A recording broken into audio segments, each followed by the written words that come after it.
Thanks for joining me today to find out more about the inconvenient truth about learning and why, in my opinion, learning transfer really matters.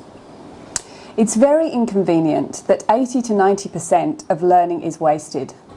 Wouldn't it be wonderful if we could put a participant through a training program and they came out the other side changed?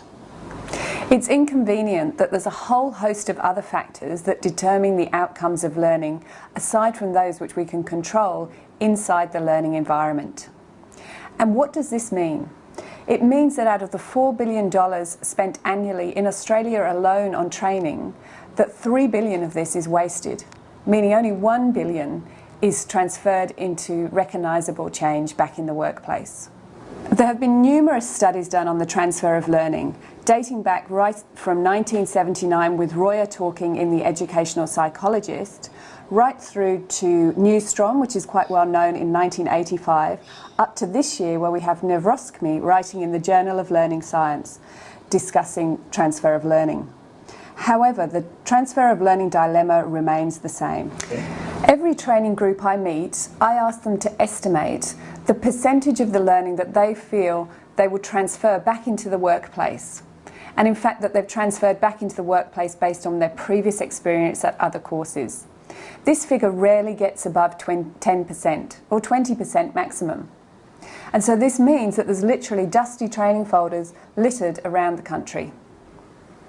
At last, though, learning professionals are being willing to start discussing this elephant in the room.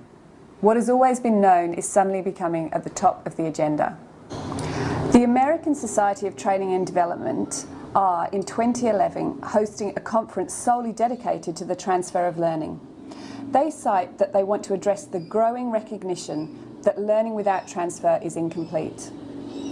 I wholeheartedly agree with this and will be using this video to explore where learning is lost and why I believe transfer of learning is a missing link in learning.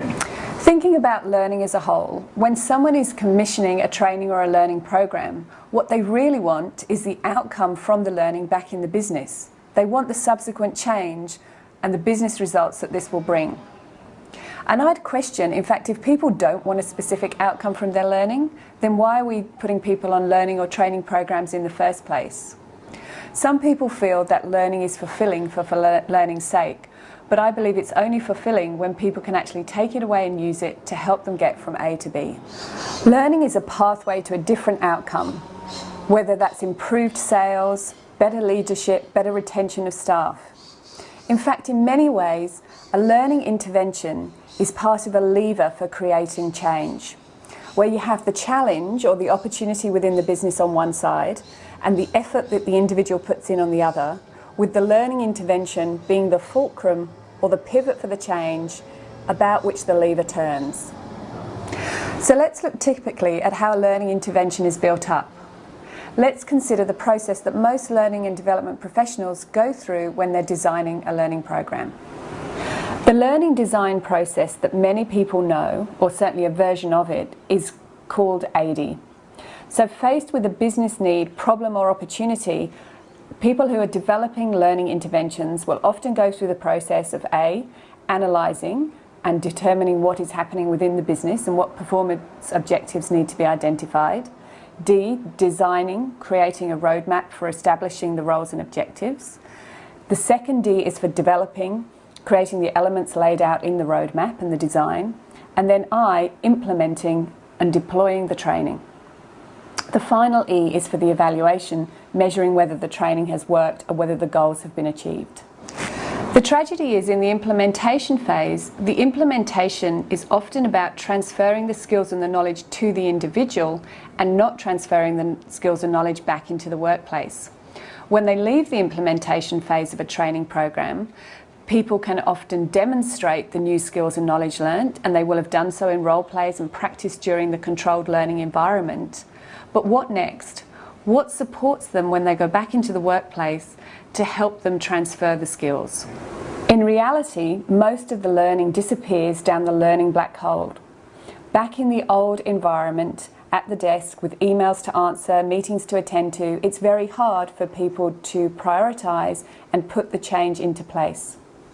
And without an effective learning transfer strategy, the change just doesn't happen. For me, when this learning transfer piece is missed, it's almost as if you're trying to create a pivot from the flat top of a triangle with no learning intervention to create the point. The impact of this is whatever we put into the training, whether it's 10 participants or $10,000, much of the outcome is never realised. Consider this. The analysing part of the process may be done to a level of 75%, the design process maybe to 85%, the delivery piece to 95%, and then we get to the transfer and it's at a range of 10 to 20%. So the true value of all the earlier effort is never ever going to be realised as we fail at the last transfer hurdle. Now these figures are my estimates for what I see happening across the learning process. And in fact, in design and delivery, I see some really excellent work when I'm out and at client sites. What I do see though is that the finish line for training is often in the wrong place. And the assessment or the evaluation is actually completed at the end of a 2-day intervention and not when the learning transfer has happened.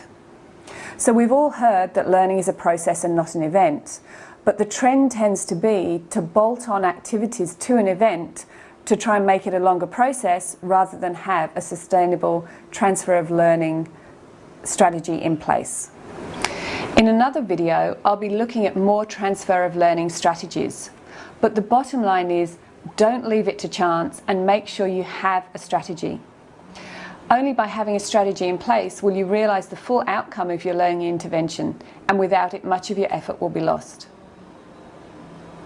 Essential to your learning transfer strategy will be keeping the adult learning principles at the fore, the key one of these principles being reflection. Don't fall into the reminding trap when people return from training programs, and make sure that reflection is your key element. Equally important is ensuring that someone has ownership from the very start of the process right the way through to the transfer of training and the evaluation piece at end. So this needs to be one individual that is taking their role throughout the process, and not necessarily just where a trainer leaves at the end of an intervention. So keep ownership and reflection as your key transfer of learning principles and you will be well on the way. Today we've been setting the scene and looking at the inconvenient truth about learning in detail. In future videos I'll be discussing some more options for change. If you want to know more, do visit our website homepage www.leverlearning.com, that's L-E-V-E-R, and sign up for the contact form on this page where we'll keep you up to date with the latest and best news about transfer of learning. There are answers and it's a topic that's now gathering momentum. Make sure you're in conversation with us and please do leave your comments below as we're really keen to hear from you. Many thanks.